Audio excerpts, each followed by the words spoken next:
You're listening to the Audacious Church podcast. This message was recorded live at our Manchester campus. We know this is a great investment into your life, so tune in, listen up, and stay focused. For any more information, visit us online, audaciouschurch.com. So good to have you here. Good Friday. Good. I tell you what, the question comes up every year, strange name for something that is about death, except it's just not about death. If Good Friday was about death, the story we have would not be the story we tell. Because if Good Friday was about death, then we wouldn't be looking at an empty cross. Well, and Ruth, actually. It probably moved that way. Probably just move that way slightly. That whole narrative nearly changed dramatically then. There are some really woke people who would go, I'm more comfortable with that. But it's not in the Bible. I'm gonna have to pull this back in. It's a story of an empty cross. And Sunday's the story of an empty tomb. It's actually what's not there that matters than what is there. Because sometimes we're too busy looking for a piece of evidence when it's not about evidence, it's about faith. Because faith is the absence of what we can see. So if we're looking for something to see, we're looking for emptiness. And God's looking for the same in us. He's looking for that ability for us to empty ourselves of us so that he can fill us with who he is. He's looking for that ability to say, it's not about me, it's not my will, Lord, it is your will. And that when we position ourselves like that, my Good Friday becomes really good. Because Good Friday becomes the acceleration point for all that God wants to do in all of our lives. So we've got to be excited about today. We've got to be excited about the weekend. We've got to be excited about Sunday because of the transformation that happens when we realize he is not dead. He has risen. He is alive. He rules and he reigns. There is nothing that is holding him back. Today, we remind ourselves of the journey, we don't relive it. Good Friday is not where we relive Jesus dying for us. He died once for all time. And that death deals with every part of our sin, our failure, our brokenness. It deals with every bit of healing, redemption. It deals with every part of salvation. It does all of those things once and for all time. So grab your seats because I got loads to say and little time to do it. Thanks, band. Thanks for all you've done. I thought I might do a song a la Bishop John Francis, but I've held myself back. You should be thankful. No, it's not happening. Listen, ever played games with children where halfway through the game they change the rules? Or played a game with Pastor Mark Foster? Same thing. You're playing a game with Pastor Mark and he will change the rules halfway through. And I'll tell you how you know the rules are about to be changed. This is the move you do. I have seen that move so many times over a pool table where he has decided he is now losing the game that we are playing. So he's going to try and... Anybody else seen that move? Just let's have a little moment of confession. There you go, around the room. People have seen that. You see, there's a lot of people responding in that moment. Because there's something happens when those of a childlike disposition, which the Lord says is a good thing, Mark, realize that things aren't working out for them the way they thought they were going to work out. So they change the rules in order to fit in. Good Friday is the day that Jesus changed all the rules. You see, the whole of Israelite history was based upon rules, law. And the law was set up in order for people to know God, to be in relationship with God. And the law had done everything it could to help humanity, but our basic sinfulness always get in the way. There's no capacity within us to live in that perfect law until we meet Jesus. You see, when Jesus came, He changed the ability of people, and when Jesus died, he transformed who we could be. He changed all the rules. It's like he was on a cross just going, no. The way it was, no. It doesn't have to be the way it was. You don't have to go through the process you went through. No. You don't have to do that anymore. You don't have to bring the sacrifices you used to bring. No, those sacrifices, they don't count anymore. You don't have to obey the laws you used to have to obey. You don't have to do those things because they no longer hold sway. Jesus had been arrested, he'd been betrayed, he had been beaten, he had been whipped, and he went to the cross willingly. Pastor Glenn talked about it earlier. Read Matthew 27. Just if you can hold those earlier reading in your head, then I don't have to read it again. Jesus went willingly. Willingly. Like, pause for a moment. Think about you and think about what Jesus went through willingly for you. Knowing everything about you. That you know everything about you. And he knows everything about you. And he willingly went through that for you. For me. Now, there's lots about me that I don't like. And I don't understand why, Jesus, why would you do that for me? Like, seriously. We don't pause enough and consider the weight and the cost. We stop today and we go, the cross. For me?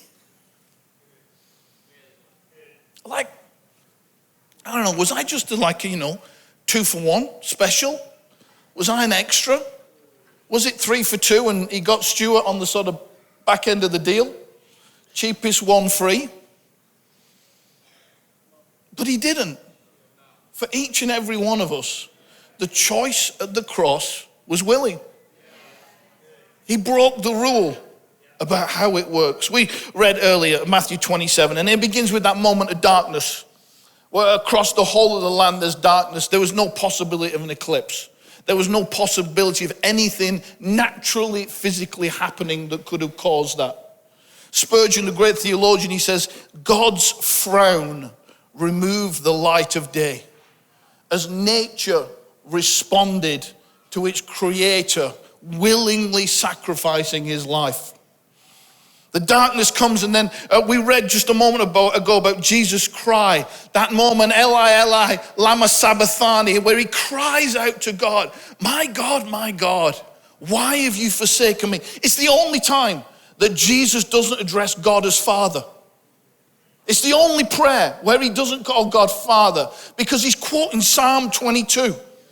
And Psalm 22, he's not just making the declaration of how he feels now, because Jesus is always doing the more.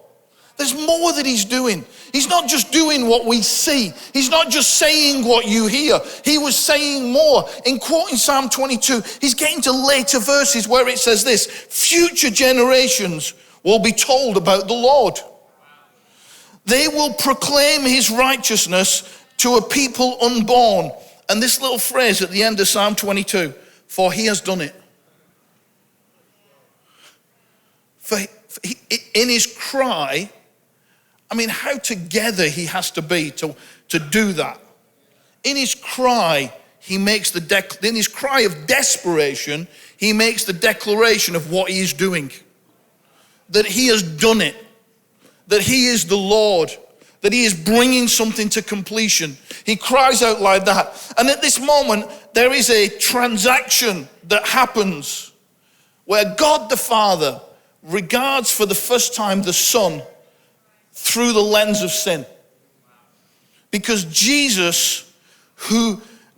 God made him who knew no sin to be sin for us, that we might become the righteousness of God in him. Jesus endured the withdrawal of relationship with God. Having known it, forever is the wrong phrase, because it implies time. Having always known it, he endures withdrawal that causes a cry out so that we could be in relationship with God. And then he takes on all of our sin. In that moment, all the sin that had been committed, was being committing, and would be committed in time and history descends upon Jesus. You ever felt guilt? You don't have to tell me why. Have you ever felt guilt? Like the weight of it. You ever done something and thought, I can't sleep? Though there's this thing happening and I feel bad about it. And then multiply that by everyone who's ever lived. And anything that anyone has ever done. And God puts all of that upon Jesus. Isaiah prophesied it like this. He was despised and rejected by mankind, a man of suffering, familiar with pain. Like one from whom people hide their faces, he was despised. We held him in low esteem. Surely he took up our pain and he bore our suffering. Yet we thought he was punished by God, stricken by him and afflicted. But he was pierced for our transgressions. Come on, church. He was crushed for our iniquities. The punishment that brought us peace was on him. And if that wasn't enough, and by his wounds we're healed. Like if it wasn't enough that he was pierced for our transgressions, crushed for our iniquities, and that peace for us came through punishment for him, I'll just throw in healing as well. Like God, in his above and beyond relationship with humanity, he couldn't hold himself back from just doing something more. Just going beyond all that he'd gone on. And then he cries out. And in Matthew that Pastor Glenn read, it just says, and then he cried out again. When you read it in John, and it's chapter 19, it's that cry that Jesus makes, it is finished. That's the cry that Matthew's referring to. It is finished. The original language word is the word tetelestai, which literally means paid in full. So Jesus' cry, it is finished, is the cry, I paid for it all. I have paid for it all. It has all been paid for. There is no outstanding debt. There is no outstanding bill. There's nothing we can do in the future that can harm that it is paid in full. It has been paid in full. Listen, we've got to grasp the enormity of that payment. The bigness of that payment. Like, for us Brits, our nation wasn't even really founded properly at that stage. And yet all of our sin was paid in full. Parts of the world that some of you are from hadn't even been discovered. And yet in that moment, in time and out of time, everything was paid for in full. And then that beautiful phrase that Pastor Glenn used, he gave up his spirit. No one took Jesus' life from him. He didn't die by crucifixion, he died by choice. He didn't die because of nails through his wrists and feet. He didn't die by the asphyxiation that crucifixion causes because your lungs are pushed down and you have to push up on those nails to breathe. He didn't die by a spear into his side. He willingly gave up his spirit. Why? Because death has no claim on Jesus. Death has no hold, it has no victory, it has no power, it has no authority, it has no claim on King Jesus. He willingly gave himself up. You see, Paul writes later, after Jesus has died and risen from the dead, Paul writes and tells us that the wages of sin is death.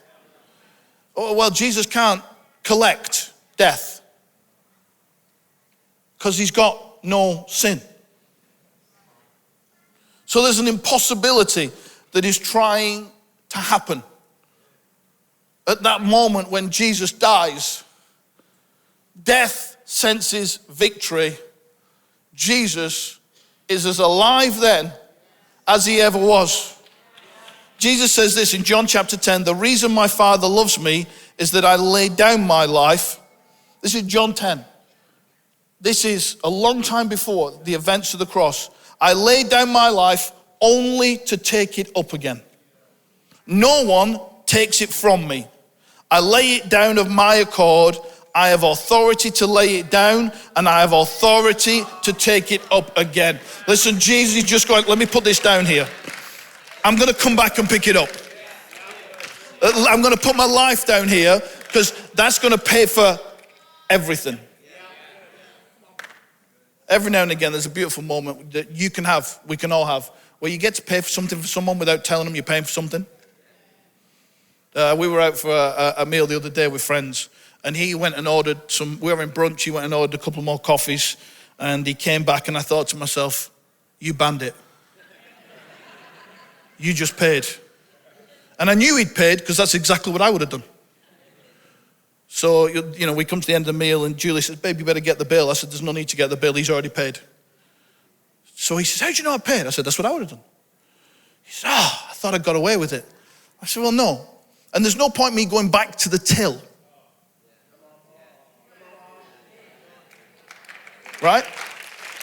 There's no reason for me to go back to the till and say, excuse me, I know he's paid. But I feel bad that he's paid. And they're going to say, get over it.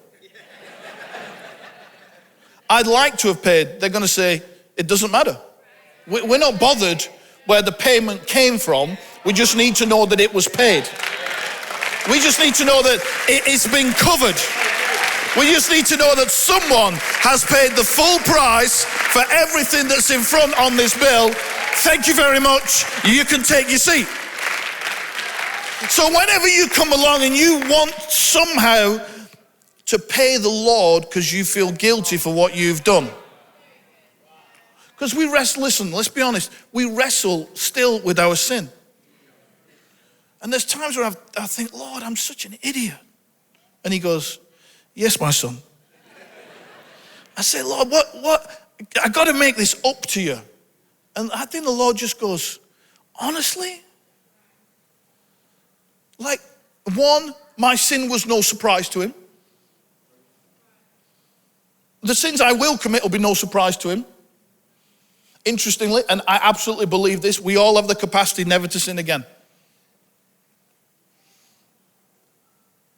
Otherwise, if Jesus didn't die to make us whole, fully saved, then sin is choice.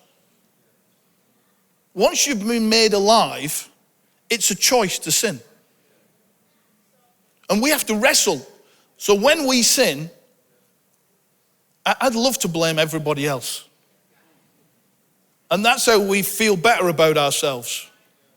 But when we sin, that's a choice we make. And yet the Lord still comes along and goes, why are you trying to pay for it like doing that? Like, why are you trying to pay for it with a good deed? Or maybe I better read my Bible a bit longer this morning. Maybe, do you know what, I should serve a little bit more. Lord says, no, do those things because they're the right thing to do. Do them out of discipleship. Do them out of your followership of me. But you can't pay for what's already been paid for. He willingly gave it up. See, at that point of death, Jesus broke 3 rules. Rule number 1, God is holy, keep your distance. All the way through the Old Testament, there was a distance between God and man because of the holiness of God.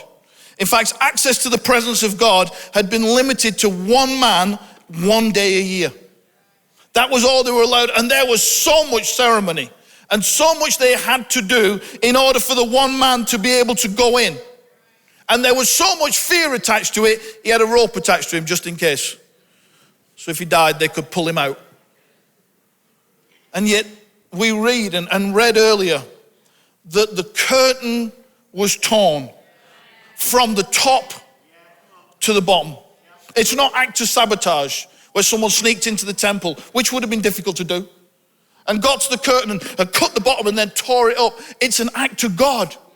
That he walked through the temple by the Holy Spirit, and in that moment as Jesus dies, the temple, the curtain that separates God's presence in the ark, the Holy of Holies, from the people, the curtain that says there's no way through, there's no access, it's just once a year, it's just for one person. The curtain gets ripped from top to bottom, and God declares it is no longer about the law, it is no longer about the rules, it is an act of grace that has opened the way for you to walk through into my presence.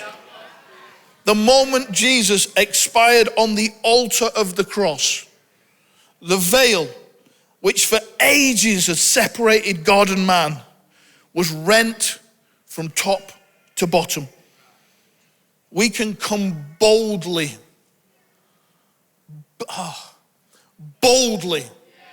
not with fear, not with religion, not with ritual. We can come boldly to the throne of grace because the veil is gone. And God's mercy is available to us. You see, before it was one man once a year, but now it's all people all the time. You don't have to wait. There's not a set time. There's not a set place. You can enter a relationship with God all the time. Before, it was death to go in. Now, it is death to stay out. That life only happens for us when we meet Jesus. That the sacrifice on the cross broke the rules of death so that we could know life.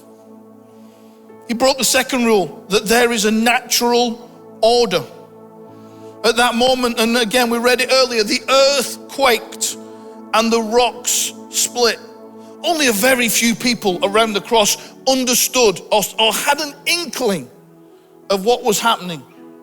John was there along with Jesus' mother, Mary Magdalene, James and John's mother. There's a lot of Marys around the cross. There's at least 3 of them. They're all sat there. And they're there and they've got an inkling of what's happening, but not a real understanding. But creation felt the shockwave of the Son of God willingly laying down his life.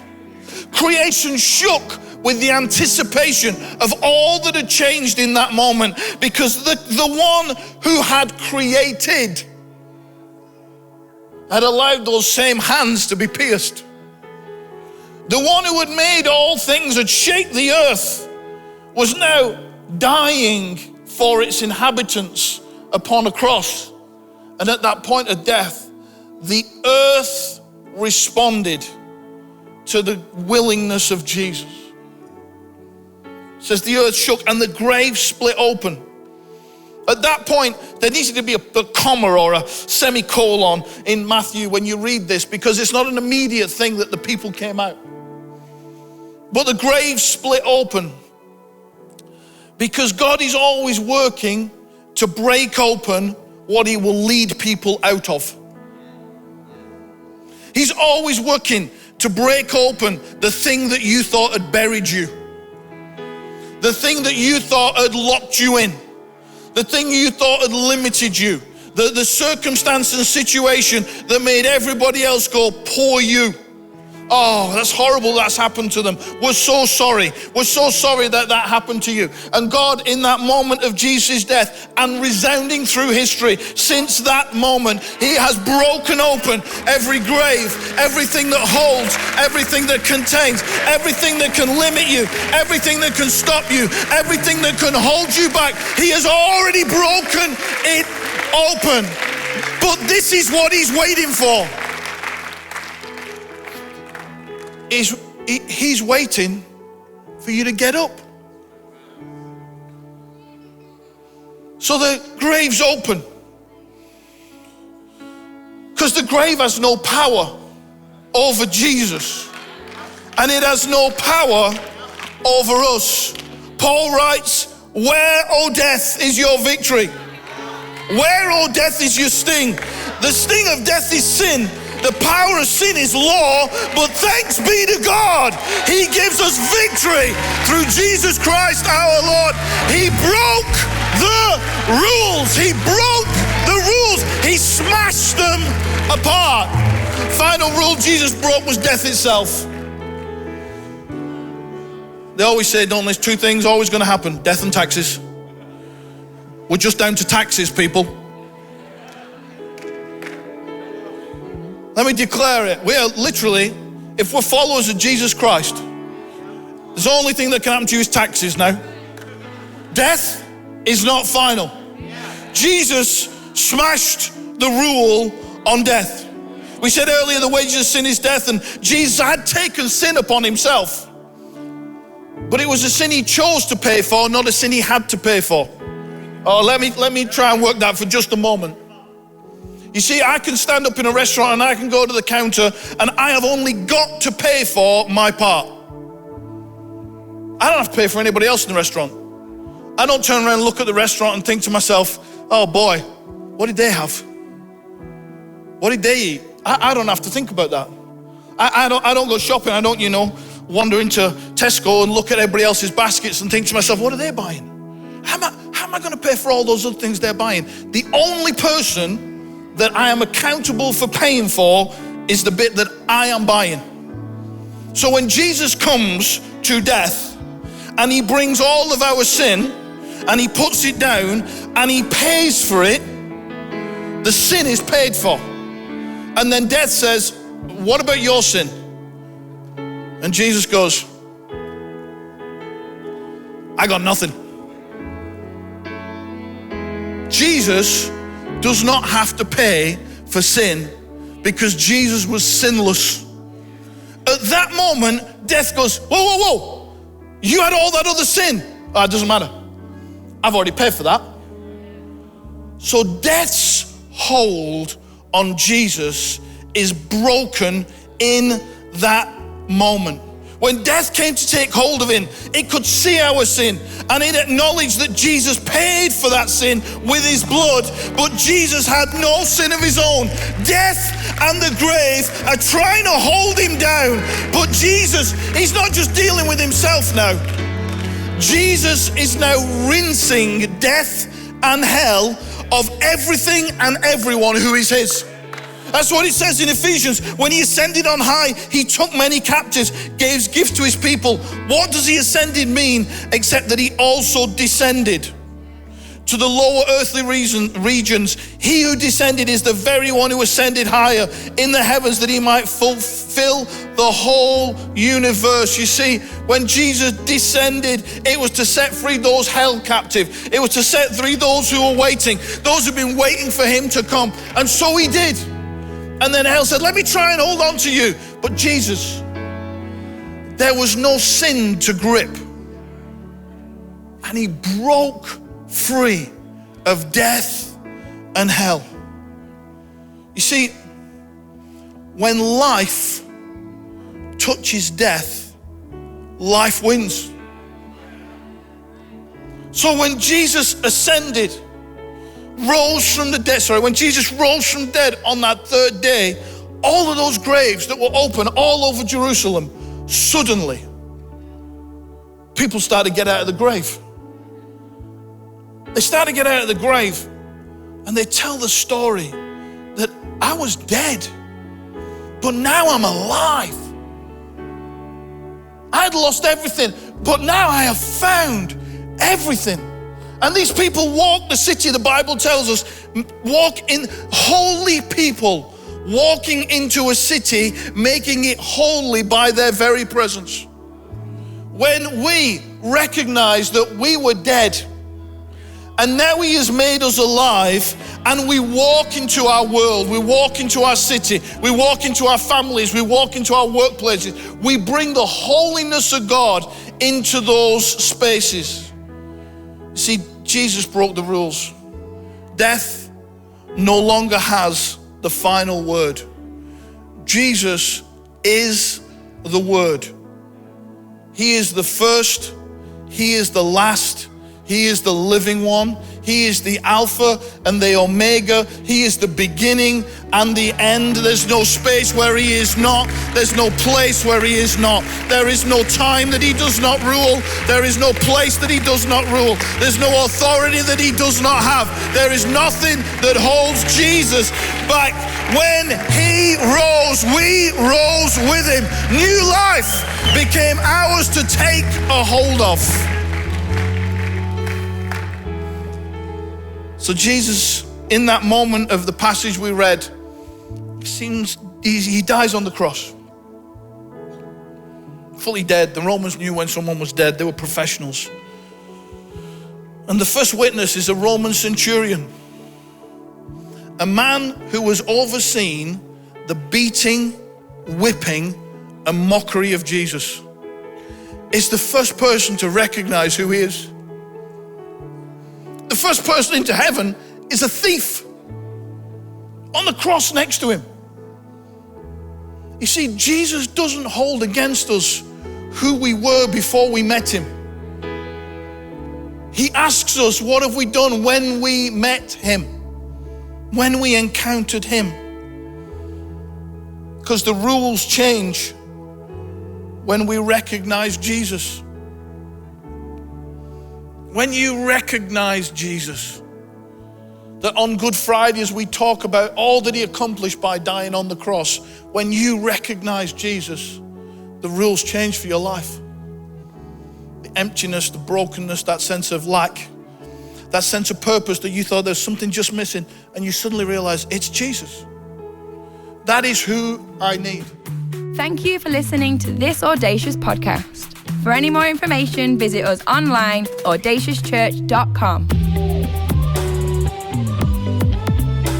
We'd love for you to join us at one of our campuses, Manchester, Chester, or online, every Sunday, 10 a.m. and 12 p.m.